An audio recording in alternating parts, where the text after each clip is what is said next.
Mario, the guy who's known for jumping into bricks and intense yet fun platforming, and his games pretty much all revolve around gameplay mechanics. Yeah, how about we just put him into an RPG and hope for the best?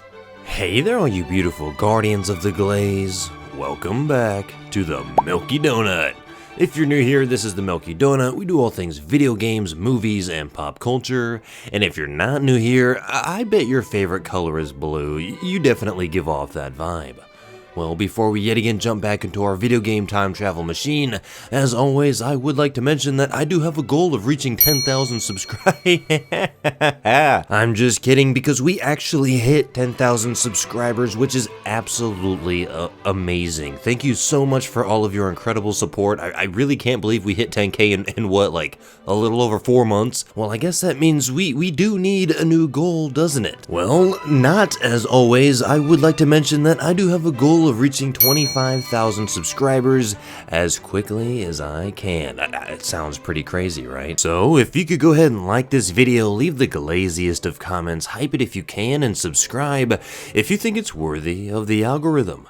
As always, shout out to the current subscriber of the week, Mr. JKM395, and with all that nonsense out of the way, let's hop into our video game time travel machine and jump right on into Super Mario RPG. This video will be primarily focused on the story, as this is an RPG after all, so of course, spoiler warning if Mario spoilers matter to you. When you guys first told me about Super Mario RPG in my earlier comment sections, really more than anything, I was extremely curious, and for the first time since the very beginning of the Regress series, I was again skeptical of the RPG genre, because I've actually played a lot of Mario over the years. Not necessarily a lot of different Mario games, but the ones I did play, I played a lot. From New Super Mario Bros. Wii and Mario Galaxy 1 and 2 before that, Mario 64, plus the ones I've recently discovered within this series, like Super Mario World and Super Mario Bros. 3. And despite how different some of those games can be, the thing I've always enjoyed the most about Mario is simply how good he feels to play. And that only increased after playing Mario World and Super Mario Bros. 3. I really had no idea just how good Mario could feel to play. The movement and the platforming, the momentum, and the way Nintendo was able to build an entire level around a handful of simple mechanics has always been what pulls me into these games, and continues to do so. So when it came to Super Mario RPG, a game that you guys furiously requested that I play, I genuinely had no idea what to expect. And on top of that, I was going into this with an even more unique perspective, because not only am I in the midst of discovering classic games that you guys recommend with a modern eye, not only was I about to play one of the most highly regarded games of all time, but I was also doing all of those things while being a brand new fan of RPGs, which I think is part of why you guys like seeing my thoughts on these games so much. I of course knew what an RPG was, I obviously knew what Mario was, but I couldn't for the life of me picture how these two things could possibly fit together, because Mario to me has always been known for the mechanical aspect of the gameplay. And I couldn't help but wonder, if you take the character whose entire identity has been built around movement and put him into turn-based battles where every party member has to patiently wait for their turn, does it still feel like Mario? Or is Mario basically being used as the face of something completely different, just for the sake of using a popular character to push for success? And I definitely wasn't against the idea, especially after some of the RPGs I've played recently, that of which completely changed the way I look at the entire genre. But I was extremely curious about how an RPG with Mario was even supposed to work. Well, color me shocked, boys, because I was amazed by how quickly I stopped asking that question. Super Mario RPG doesn't feel like Mario was picked up and dropped into somebody else's game, because so much of what makes Mario recognizable is still here. It's just reworked around an entirely different kind of adventure. For the most part, you're still doing all of the things that Mario likes to do, like jumping, running, hitting blocks, finding secrets, and moving through fun, colorful worlds. But now you also delve into leveling characters, buying equipment, building a party, and fighting through turn-based battles. And somehow neither side feels like it's getting in the other's way. It's like dipping a French fry into Wendy's Frosties. It's both good on their own, for sure, but when mixed together shouldn't work, yet they do, and extremely well, I might add. But perhaps more importantly, for the first time in one of these games, I felt like Mario wasn't just traveling through a collection of levels, even if that in itself is amazing, but actually going on a journey, and that became one of my favorite aspects of Super Mario RPG. Now yes, there are of course other Mario games with great journeys, the Mario Galaxy games especially. For me, this was just in a different kind of way. Because even the opening feels intentionally designed to mess with what I would think a Mario adventure is supposed to be. Princess Toadstool is kidnapped? Yep, that makes sense, heard that one 1,000 times. Mario heads straight for Bowser's Keep? Sure, that makes sense to me. And for those first few minutes, everything felt completely normal. That is, however, until Mario reaches Bowser almost immediately and seemingly resolves the situation before the game has even had a chance to begin. I was sitting there like, whoa, what about the princess being in another castle?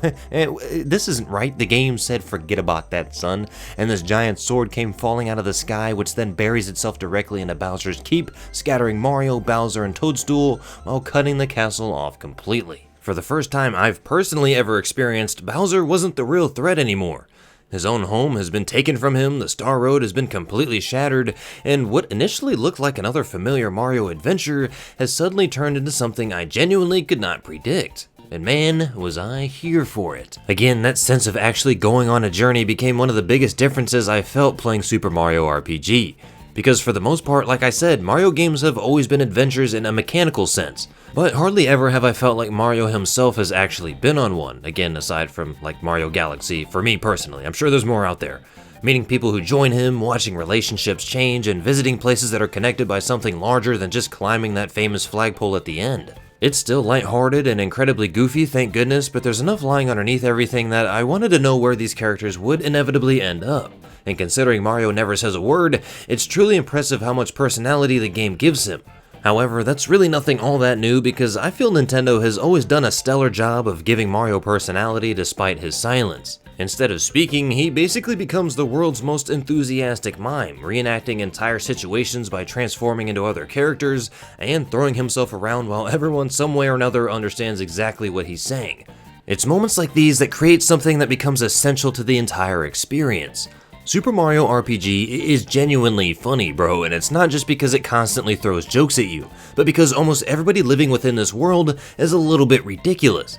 And to be honest, the quirkiness actually almost reminds me of Earthbound in a way, at least from a writing standpoint. We can take Mallow for example. He's an emotional little cloud creature who somehow believes he's a tadpole despite having arms, legs, and very obviously looking absolutely nothing like the other tadpoles that surround him. When he gets upset, he cries hard enough to make it rain, baby. You know what? Hell yeah, little bro, you do you. His story begins with something as small as simply recovering a stolen frog coin. But you later learn that Frog Fuchsius isn't actually his grandfather, and Mallow has no idea where he really came from. Underneath the joke is a surprisingly heartfelt story about somebody who's trying to understand who he is, and that mystery follows him through most of the adventure without ever turning the game into something heavier than it needs to be. And I don't know, maybe I'm just emotionally sensitive after playing Final Fantasy VI and VII. Nonetheless, Geno arrives, which gives the overarching story some weight where there otherwise might not be. Basically, Mario watches as a star descends into a wooden Geno doll and brings it to life, eventually learning that the body isn't really Geno at all, but a temporary form that's being used by a being from the Star Road. Turns out he's been sent to recover the 7 star pieces because without the Star Road, well, nobody's wishes will come true. Geno presents himself with a sense of seriousness that does separate him from the rest of the group without ever feeling like he was shoehorned in from a completely different game, and the fact that a celestial being walking around within a child's wooden toy feels for the most part completely natural, and then throwing in a cloud who thinks he's a frog because why not pretty much tells you everything you need to know about Super Mario RPG. Yep, they absolutely cooked here. Somehow. They did it. The Forest Maze, which is where you meet Geno, was also one of the first places where the atmosphere, there it is, the word, really grabbed me. Following him through wooden paths while that incredible theme plays in the background just gives the area a mysterious quality that I really found myself to enjoy. And it was the first time I truly noticed just how important this soundtrack was going to be, because holy shit, fellas, the music. The music throughout Super Mario RPG gives each individual location their completely own unique personality. Whether it's the mystery of the forest, or the dreamlike feeling of Nimbus Land, or even the more dangerous atmosphere of the areas you explore later on, and that combined with the beautifully pre-rendered visuals gives the specific world a warmth that after all of these years still feels ever so inviting. But none of that would even matter if I didn't think, well, actually playing the game was fun. Well, luckily for the sake of my video dislike ratio, this is where Super Mario RPG may have quite literally taught me the most. Turn-based combat is obviously a massive departure from the traditional Mario that I knew, but instead of removing the physical aspects of gameplay that define the series, which in my opinion would have been a huge mistake, the game smoothly blends it directly into the battles. Pressing a button at the right moment can greatly strengthen attacks, as well as greatly reduce incoming damage. And special moves introduce their own timing mechanics, meaning you're never completely disconnected from what's actually happening. The RPG systems surrounding the combat are simple enough to understand almost immediately, even for an RPG noob like yours truly, and I think that's one of the game's greatest strengths, its approachability. Characters level up and gain abilities as well as being able to equip stronger weapons and armor, but Mario RPG never feels like it was trying to prove how complicated an RPG can be. It feels more like it wants people to understand why these types of games are fun. Maybe you guys should have had me start with Mario RPG, but nope, you guys were like, Earthbound, Chrono Trigger, Final Fantasy 6 maybe? 7? It doesn't matter. It worked out. The pacing is also great as everything gets out of your way quickly enough to keep the adventure moving. For an RPG, this is a very to the point and relatively short playthrough which works for this specific experience. Enemies are visible rather than appearing through random encounters, which I am still a very big fan of, so you can fight when you want experience, or if not, you can try to work your way around them when you just want to explore. And as we've already spoken about, Mario can still run, jump, hit blocks, and navigate platforms, preserving that ever so important Mario identity. Even when the isometric perspective occasionally makes a jump harder to judge than it probably should because of obvious reasons, that physicality keeps Mario connected to the games that I knew him so well from. But then our main man, the myth, and the legend Bowser joins the party. And this is another one of my favorite things that Mario RPG does with any of its characters. Again, his castle has been taken, his measly little army is falling apart, and for perhaps the first time in his life, Bowser needs Mario. But obviously he could never admit to something that humiliating, yeah right, so instead he declares that Mario and the others are going to join the Koopa troop. The game also never strips away what makes Bowser Bowser just because he's temporarily on the good side. He's still arrogant, dramatic, and obsessed with maintaining his big bad reputation. You know, the Bowser we all know and love. Except now I was finally getting to see those qualities from the other side, which was a very fun perspective to witness. Watching somebody who spent years kidnapping the princess suddenly fight alongside Mario should feel like a gimmick or forced, yet after a while it actually stops feeling really all that strange at all. How? I don't know, I guess it's just that good old classic Nintendo and Square magic. But things still weren't as weird as they were gonna get. The search for Toadstool eventually brings you to Booster Tower, which is the home of a completely unhinged man who has apparently decided that finding a princess falling from the sky means he should marry her. I guess, I mean, hey, if a princess fell out of the sky right in front of me, I might be like, hey, how you doing? But you know what, that's besides the point. The entire section feels less like a traditional dungeon and more like wandering through an enormous playground, complete with portraits, toys, trains, and a sequence where Mario hides while Booster and his Sniffets search the room. And that eventually leads to Marrymore, where Mario crashes the wedding, and everything falls apart with a group of furious chefs becoming so offended that nobody is eating their masterpiece that the wedding cake itself comes alive and attacks you. You know what? Hell yeah, cake. You do you. You wouldn't be the first one. There's been a piano. There has been a piano. There's RPGs where bosses represent death, war, or ancient gods, and then there's Super Mario RPG, where sometimes you just have to beat the batter out of a wedding cake. Pastry on pastry crime, what can I say? But that's just another reason why the game works. It's never embarrassed by what it is, and it never feels like it's trying to imitate the darker RPGs that were popping up around that time. Well, yes, don't get me wrong, there are sincere moments and meaningful ideas underneath the story, but Mario RPG understands that this is still Mario's world, and instead of scrapping that identity simply to make the adventure feel like something it isn't, it finds importance inside of the absurdity. People absolutely love Mario, and they love him for good reason, and Nintendo never forgets that here. Toadstool eventually joins the party as well, giving you a ragtag group that consists of Mario, Peach, Bowser, Mallow, and Geno, yet each of them still feel like themselves. Bowser brings raw physical strength, as you'd expect, Peach becomes an incredibly valuable healer, Mallow leans toward magic, and Geno brings powerful offensive abilities, but the game still allowed me to use the characters that I actually preferred to use, instead of constantly worrying about balance and building the perfect party. That same willingness to keep changing things prevents the adventure from ever settling into a predictable rhythm. Moleville turns a rescue mission into a chaotic minecart ride, and I'm a sucker for a good minecart ride. If roller coasters, minecarts, I don't know what it is, something about it, I just love them. Yoster Isle lets you race Yoshis against Boshi, and I mean, come on, racing a Yoshi, that speaks for itself. And there's lots of little mini games, secrets, and distractions that constantly appear between the larger story beats, which always give you something fresh to do. And here comes a phrase I've said a few times within this series, especially when talking about Mario games. Nothing ever overstays its welcome. A certain area introduces an idea, has some fun with it, lets you have some fun with it, and moves on before ever becoming overly exhaustive, which gives the entire journey a nice, pleasant pace. And I feel that good pacing is especially important in RPGs already, but it's especially important when you're talking about an RPG that's based around Mario. When you reach Star Hill, for a little while the game becomes a bit more quiet.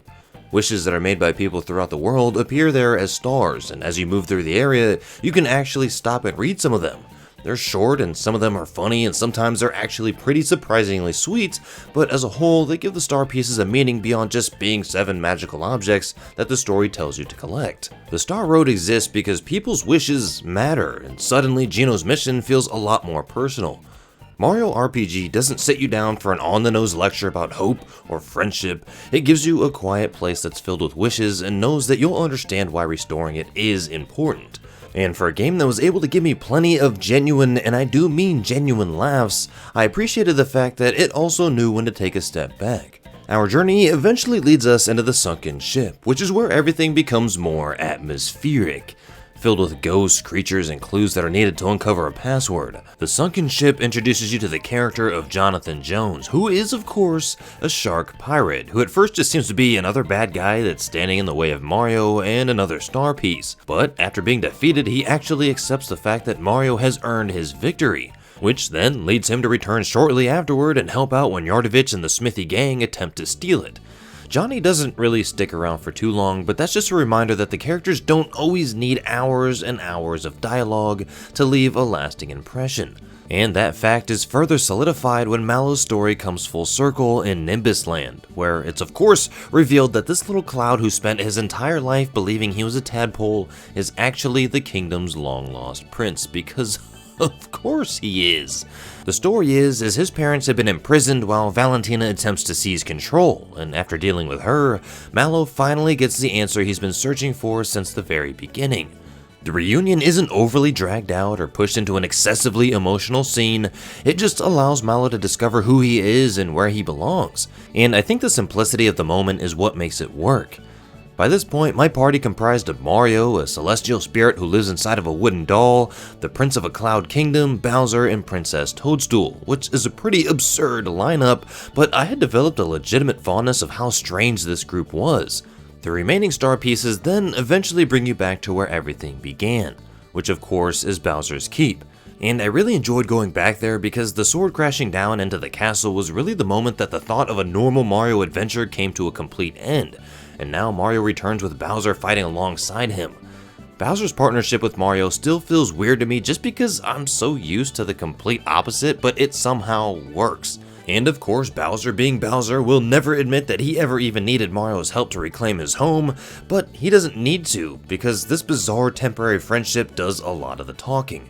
Defeating Exor opens the way into Smithy's world, and the nice colorful forests, towns, and kingdoms are all of a sudden replaced by an industrial factory where his army is being manufactured. It's a really well done final contrast without the game giving you whiplash by pretending to be something heavier than it is, which would ultimately feel forced and out of place, at least in my opinion. Smithy works for the pretty much same reason, because he isn't an especially deep or complicated villain, but this is a Mario game after all, so he doesn't need to be. Mario is one of the few franchises where overcomplicating its story or characters would almost do it a disservice. But when you finally defeat Smithy, it really did feel like I was finally shutting down the machine that was responsible for all of the shenanigans it caused in the first place. At this point, I also realized just how comfortable I had become with the combat. Super Mario RPG has one of the simplest turn-based combat systems out of the recent titles I've experienced, but complexity doesn't always mean better. Throughout my journey, I'd become pretty efficient with my attack timings, and I found the characters that I enjoyed using the most and even developed little habits without ever really noticing. In a way, the combat was more of a support to the adventure instead of overly consuming it, and while after playing games like Final Fantasy VI, VII, and some hefty RPGs, I did occasionally find myself wanting the game to push back a tiny bit harder. Wild for me to say, I know, with my history of opinions about turn-based combat, I know, trust me, but I'm not even really all that convinced that it would have been better if it had. But luckily, if you are somebody who wants that extra challenge, Codex provides it, with an optional battle that deliberately feels ripped right out of a more complex RPG, which does indeed push the combat systems a lot further than what the game had been doing up until that point.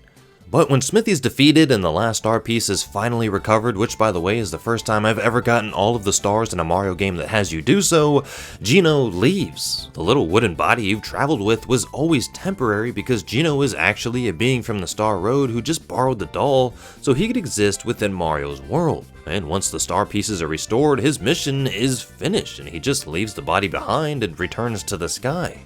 And after spending the entire adventure with that little wooden guy standing next to Mario, watching it become lifeless again is enough to make even the most hardened Mario fans feel something.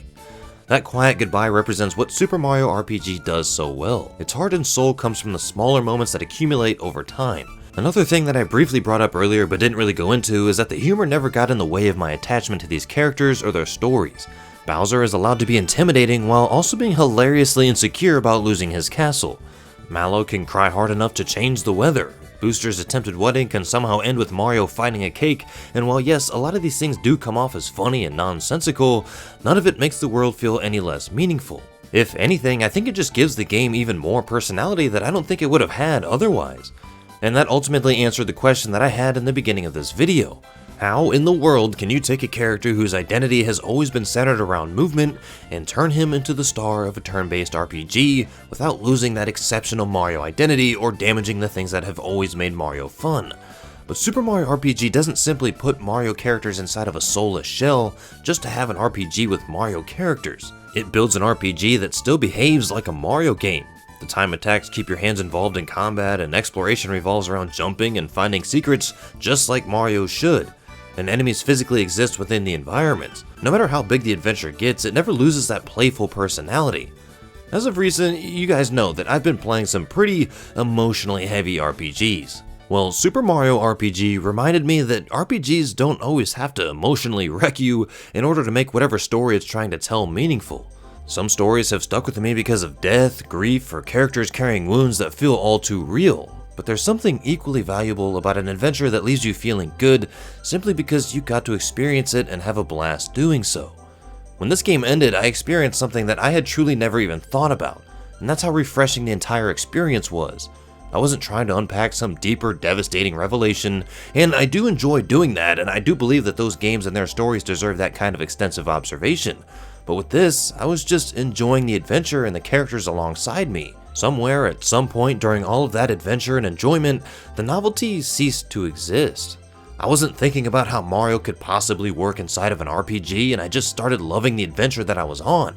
And when that fantastic adventure was over, a world where Bowser could fight alongside Mario, wishes could fall from the sky, a wooden doll could become one of the most heartfelt characters, and saving the world could somehow involve fighting a wedding cake didn't even really seem all that strange anymore. And that's exactly what the Mario series has always done so exceptionally well, perhaps better than any other game series ever.